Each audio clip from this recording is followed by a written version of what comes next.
Hey guys, welcome back to Based MMA. We have even more breaking news, guys. We have an official co-main event for UFC 294. So after the whole fiasco last night, we knew that Paulo Costa was most likely gonna have to pull out of his fight against Khamzat Chiamev. So the UFC was already looking for an opponent, guys.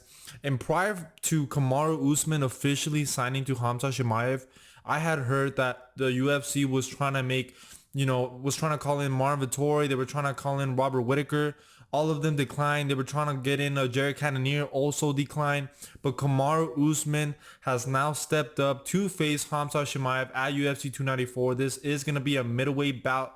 So let's just talk about it, man. I mean, it is very crazy. And just like the Volkanovski versus Islam, maybe a little less. I am conflicted about this as well, guys. I am conflicted.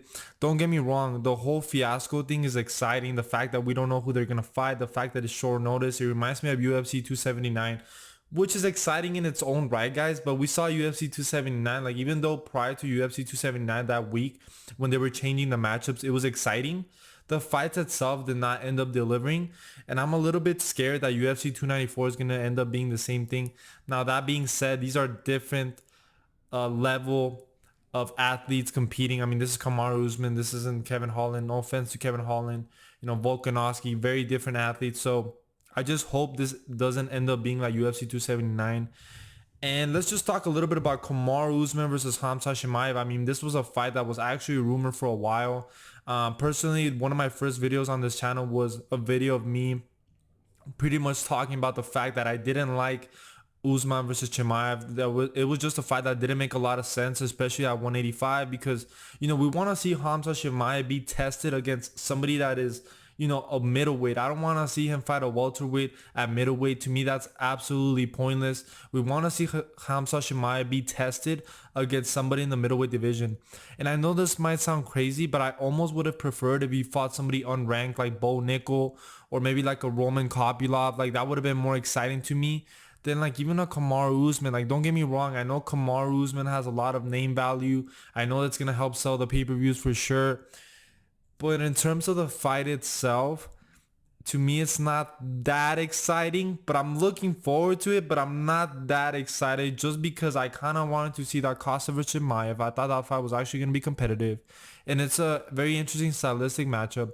Now he's fighting Kamaru Usman, who I believe has never fought at 185. Is coming off on 10 days notice. And like I said, he's just not a middleweight. Kamaru Usman is not a middleweight. And that concerns me. And he's most likely going to lose this fight, but he's going to get the respect of all the fans, which is, I think, is going to be a big win for him. At the end of the day, if Kamaru Usman, let's say Kamaru Usman doesn't get finished and he puts a close fight against Khamzat Chiamev, then, he's still gonna win in the eyes of the fans. You know what I'm saying? So that's the interesting thing about these two fights with Islam versus Volk and then Usman versus Chimaev, where I feel like all the pressure is on Islam and Chimaev to go out there and finish these guys. Because if they go out there and they have a competitive fight with like Usman, or they have or Islam has a competitive fight with Volkanovski, it's just gonna be a bad look. You know what I'm saying? So in a way, it's a lot of pressure on these guys, but at the same time, it's not fair to them as well. Like, I know right now the whole controversy is that, it is kind of a lose-lose for Islam Makhachev, because if he goes out there and he destroys Volkanovski, people are going to say, well, it was on 10 days notice. But if Volkanovski goes out there and defeats, then he's going to get all the praise. You know what I'm saying? So I think that we have to there can't be any excuses. I think that's the mindset that we have to go into these fights, guys, that there cannot be any excuses, because the reality is that these fighters, they decided to step in. You know what I'm saying? Volkanovski said yes. He could have said no, man. He could have said no. I mean, he already had a fight for January and he accepted the fight with Islam Makhachev. So there can't be any excuses. Like, there can't be any excuses. But the reality is that there is a big built-in excuse. You know what I'm saying? As much as we want to say that that there can't be any excuses, there's gonna be excuses. But it all depends on how these fights turn out. Like, if Usman versus Chimaev ends up being competitive, which I don't think it is, guys. But I mean, this is not a prediction video. then Usman is gonna win in the eyes of the fans, even if he, like, let's say he loses a decision. I mean, it's not gonna be that bad. It's not gonna be that bad. So I mean, huge props for Kamaru Usman for stepping up and taking this fight on short notice across the world, across the globe, against somebody as dangerous as Khamzat Chimaev. But my initial thoughts, I think Khamzat Chimaev is gonna submit Kamaru Usman, if not knock him out in the first or second, man. I really think that's what's going to end up happening. I think Kamaru Usman just didn't look good against Leon Edwards, and his knees are done. I think even though he's pretty strong with his grappling, I don't think he has the best Brazilian Jiu-Jitsu defense. He's not the best with his Brazilian Jiu-Jitsu. And I think somebody that is as fast and as relentless as Khamzat Chimaev, he's going to be able to find a submission or even on the feet, like, because of Khamzat Chimaev's size and range. I could just see him landing like a straight right hand and knocking out Kamaru Usman, or dropping him and then landing ground and pound shots. So, man, I'm conflicted. I'm really conflicted, guys. And like I said, I think we're all excited because of the whole fiasco and the fact that we don't know what's happening, and it just seems like it's more exciting, but it's really not, man. I really wish we would have stayed with the original card, man. I wish Charles Oliveira would have stayed on the card. I wish Paulo Costa would have stayed on the card, but I mean, that's what happens to life, man. That's what happens.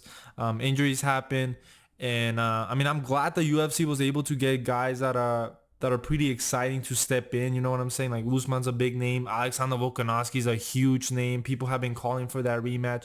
But I see a lot of people out there being excited for the Islam versus Volk rematch. But, like, how can you really be that excited? It's Volk on short notice, and I get it, man. If anybody is going to get it done, if anybody has the attitude, the will to get it done, is absolutely Alexander Volkanovski. But part of me is heartbroken that, no, we're not getting that Charles fight. And part of me is heartbroken that we're not going to get a proper build up to Islam versus Volkanovski 2. You know what I'm saying? Like, I felt like Islam versus Volk 2 should have been like the final mission in Volkanovski's legacy. Like, that should have been like, he goes out there, let's say he beats Sepoya in January, and then he moves up, fights for the lightweight title, and then calls it a career. But now this kind of disrupts the featherweight division as well, because now Topuria most likely is gonna have to fight Max Holloway, because we don't know what's gonna end up happening with Volkanovski next weekend. Like, if he gets TKO or KO'd badly, like, who knows how much time he might take out. You know what I'm saying? How much time he'll be out. So I'm conflicted, guys. I'm conflicted. Obviously, I'm rooting for Kamaru Usman. I'm rooting for Alexander Volkanovski. But to step in on 10 days notice across the globe, not on the US, not, a plane fly away. It's like, it's a very long flight to Abu Dhabi on enemy territory. Khamzat Chimaev and Islam Makhachev have been over there already getting ready for their fights. It's a very uphill battle. But I mean, if anything crazy is going to happen, it's definitely going to be in 2023. So I'm going to make breakdowns for each fight specifically. Actually, I was going to make those breakdowns today, but I wanted to wait to see what the announcement was going to be for the co-main event. I knew Paulo Costa was most likely going to be out, guys. But like I said, I think this huge respect to Usman, huge respect to Volkanovski.